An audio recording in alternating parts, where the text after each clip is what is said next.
我是雷哥，我即将在2026年的4月挑战从成都到西藏拉萨的国道318川藏线，总里程大约2200公里，总爬升更是会超过25000公尺，沿途会翻过14座高峰，其中2座海拔还会超过5000公尺。这是今年我会执行的单车旅行计划，也邀请大家一同来见证。在今年除了刚刚提到的青藏高原国道 G318 川藏线的挑战之外，这一集我们还有许多东西想要跟大家分享，来聊一下这个频道在2026年的全新计划以及未来的展望。在这个年末年初，并且即将迎来频道5周年的阶段，来久违的回顾一下过去频道的发展，还有一路走过来的一些心路历程，以及在新的一年会做出哪些改变以及全新的目标。首先第一个 part 我们就先来回顾一下频道的即将5周年之际，我们过去做了哪些影片。其实我觉得频道主要分成2个 part， 以3进5岭作为分水岭，前面比较偏向于单车高难度挑战，探寻自己的极限，而后半段当然就是大家所熟知的环日本、环4国，还有台湾环岛拍了2次，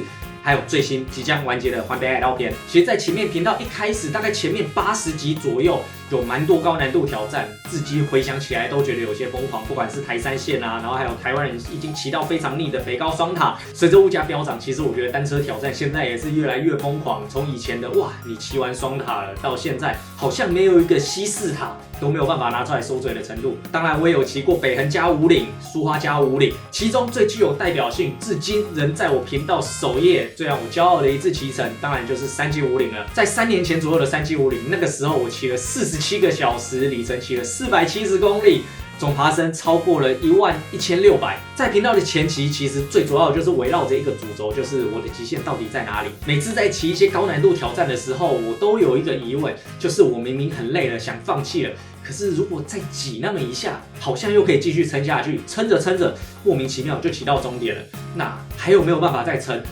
再撑下去，最后会抵达哪里？在3进5岭这趟旅程中，我算是非常的接近极限。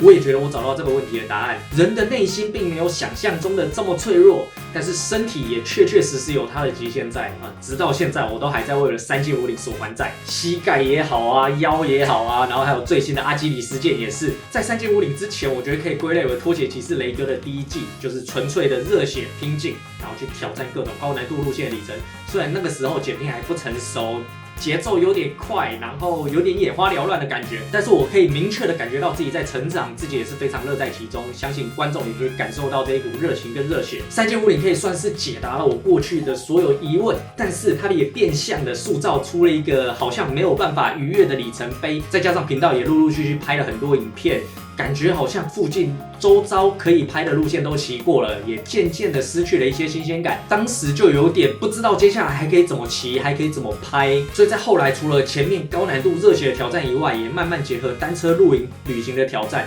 也就诞生了后来单车骑士第2季的日本篇，环日本、环4国，以及最新准备要完结的环北海道。在这个阶段，主要是想要找回骑单车的一些新鲜感。毕竟我从高中就开始骑车，骑到现在也快12到15年左右了。为了找回骑车最纯粹的新鲜感，所以后来就是到日本骑车，在陌生的国家崭新的挑战，去看看崭新截然不同的风景。在这个拖鞋骑士雷哥第2季的日本篇集大成，当然就是最近准备要完结的北海道，骑了将近3000公里，爬升应该也是超过2万。下雪下雨，天气冷，抱手机，坏内胎，后货架出问题，什么样的情况基本上都遇过了。但是也因为之前单车旅行所累积下来的经验，所以北海道篇都算是有惊无险的，还是有办法凭靠了自己的事前准备，还有当下的意志力去顺利度过这些难关。但这个就是我现在所遇到的瓶颈，毕竟3进5岭骑过了，像北海道这么高难度的长距离里程也骑过了，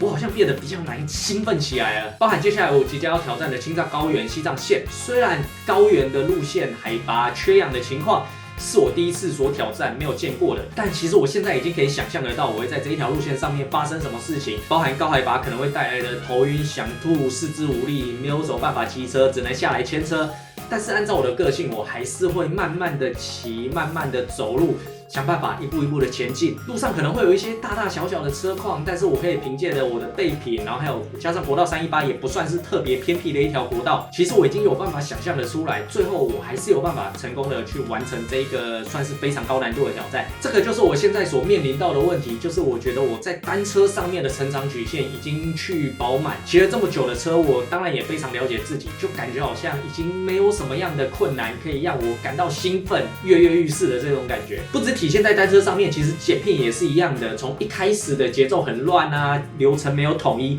但是都可以学到一些东西。直到现在好像模板都固定下来，然后剪片也都流程化了，虽然节奏越抓越好，但是制作上就有点偏模板化、流水线，就总感觉有一种蛮长一大段时间都没有持续进步的这种感觉。从北海道5月回来到2025年的年底，其实我也有些迷惘，就是下一步可以怎么走？我可以到不同的国家骑车去拍摄截然不同的风景，但其实我已经知道我自己是一个一定有办法完成这一趟路线的人。其实这样的日子也算是还蛮滋润的，就是平常上班，然后一年骑之大的，但是就是缺乏了一个明确的目标去驱使我持续进步的一个原动力。直到我在西藏篇做功课的时候，我发现了一件事情，脑袋里面突然蹦出了一个想法。然后这个想法一开始觉得不可能，后来越想越觉得立体。这边就先卖一个关子，毕竟2026年才刚开始，西藏边也还没有去骑，但我现在内心已经满怀期待了，脑海里面都是装着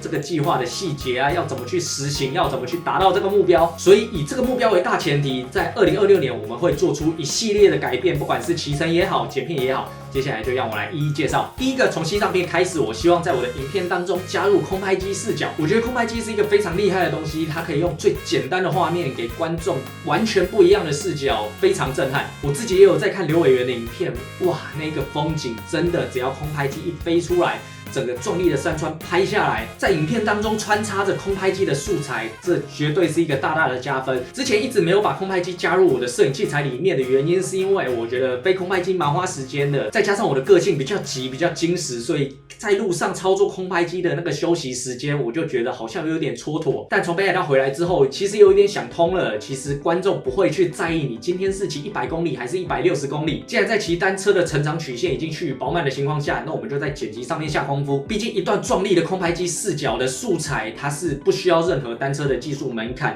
可以让一般观众都了解到你在什么样的地方骑车，让观众有一种哇，我也好想在这个地方来一趟旅行的这种感觉。顺带一提，会有这一次的西藏篇，纯粹就是因为作为一个单车骑士对于高难度、高峰的一个向往。这次的计划没有受到任何的赞助，也没有受到任何的邀请，大家可以放心。在目前的法规底下，台湾是没有办法在西藏自由行的，所以我一开始我有去问过，如果我今天去一人成团请保姆车的话，要花多少钱？得到了一个金额，大约台币10万块。其实不算贵，可是我在脑海里面我就会自动换算，哇，10万块换算日币大概40-50万，这个金额好像又可以让我在日本去多骑3圈了。所以我也在思考说有没有比较省钱的方法可以让我达到这个目標。然後咧，我突然之間就諗到啦。係喎，香港人㗎，雖然而家講廣東話唔係咁流利㗎，咁香港人嘅話就有辦法去到西藏自由行嘅。好，翻轉來，第二個我想要嘗試的就是我希望可以在我的單車裡面多加一些人際的互動，還有包含一些美食的講解啦。這個也是我在影片底下觀眾會一直建議我可以做出的改變。但日本畢竟是一個蠻注重禮貌禮節的國家，所以在店內用餐飲食的時候，我是不太敢大聲做這樣的講解。西藏片就比較沒有這個問題，所以人與人之間的互動啊，美食這個部分我也想要多拍攝一點。畢竟着重在只講腳踏車的東西，今天里程多少，要爬升多高，對於沒有騎腳踏車的一般民眾，其實並沒有辦法這麼感同的身受。美食啊，人與人之間的互動就有辦法跨越這個隔閡，讓觀眾知道我在影片裡面拍的是什麼。畢竟台灣的單車市場有限，閱聽人的群體總量也有限，所以我想要吸引一些單車以外的群眾來觀看我的影片。在2026年剪輯方面，我也想做一些改變，因為在之前的騎乘影片當中，有7成我都是用全景相機做拍攝，3成用平面相機。全景相機的優點就是在你騎乘的時候非常的輕鬆，可是在回來的時候流程時間就會拉得非常的長。全景素材會多了調角度、取景、下關鍵幀，最後在輸出的這個階段，雖然單看一個還好，可是一次單車影片拍下來至少有300-400個素材，每一個都這樣處理的話，時間就會被拉長。有時候碰到上班出差的時候，影片就會變成雙週一更啊！大家北海道應該也習慣雙週一更的頻率了。在接下來2026年的西藏片以及拍攝的影片，就會以空拍機加上平面相機以為主。雖然沒辦法保證，但是我希望可以回歸到1個禮拜至少更新一片這樣的節奏。屆時從从西藏篇拍摄完回来之后，继续拍台湾的风景，我也希望加一些创意在里面。其实我脑海里面一直会有一些创意影片的想法，但我必须承认，我之前有蛮长的一大段时间就是蛮安于现况的，所以就算有创意也懒得去做，所以就一直按照之前的方式去做拍摄、流水画线的生产、骑车。就少了一些创意，这个部分在新的一年我也会做改善。或许在今年的下半年也会想要尝试去办一个约骑，之前一直没有想要办的原因是因为可能会有安全上的问题，然后还有可能每个人速度不一样，再加上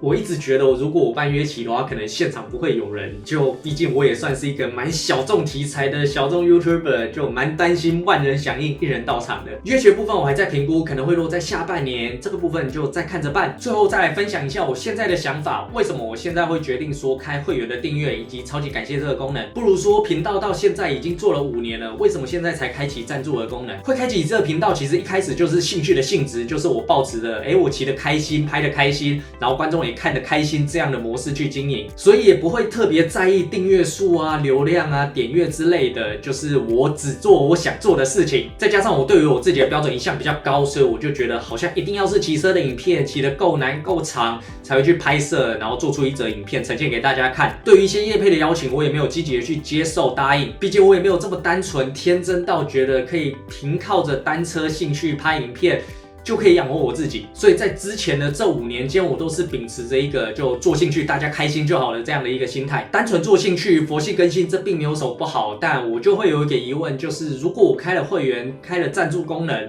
那我要怎么去面对这些观众？这些观众愿意支持我，愿意赞助我，可是我却没有办法给他们一个长期更新啊，或者说一直在进步、推陈出新、持续推出影片的这样的一个长久承诺。毕竟做单车这一块，不管是骑车、旅行、出外景，还有回来剪片，都蛮花时间跟钱的。看着周遭身旁同龄的同学在职场上面取得了肯定，获得了成功，甚至有些已经结婚生小孩、买房了。虽然直到现在我都没有放弃经营这个频道的念头，但难免会有迷惘。再加上我觉得3进5岭就是我阶段性的一个高峰了。如果这个时候再开会员之后，我有办法去对得起这些愿意赞助我的观众吗？直到现在有了全新的目标之后，我终于有办法自信的跟荧幕前的观众说，接下来至少有2到3年甚至以上的时间不会无聊啦。所以就决定在这个北海道篇即将完结之际，开启频道的超级感谢以及订阅的功能。顺带一提，现阶段我并没有规划任何会员专属影片或者是特权，毕竟我觉得骑车拍片拍得这么辛苦，剪片剪得这么辛苦，我希望让我的影片大家都可以平等的一起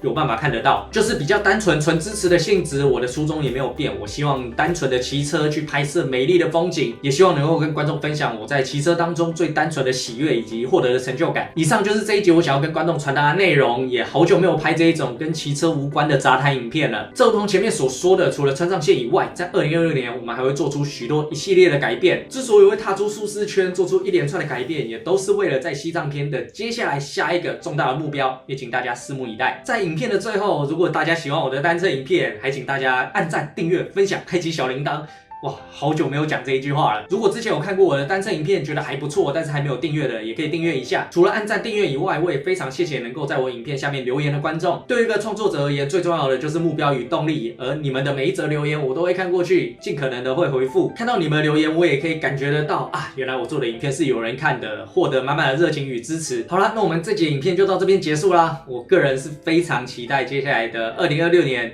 以及2027年的，就请大家期待接下来的北海道篇的收尾影片 ending， 以及下一个舞台全新的西藏篇 G318 公路川藏篇，从四川成都到西藏的拉萨，让我们在世界的舞台再度相见。我们下集影片再见，拜拜。每次要拍这种杂谈的影片，就会到朋友家，因为我租屋处我的房间太乱了。然后最近我朋友养了一只猫，布偶猫，蛮乖的。对 ，Hello。好可爱！好了，不要打扰他睡觉。我刚刚讲话讲这么大声，他都有办法睡。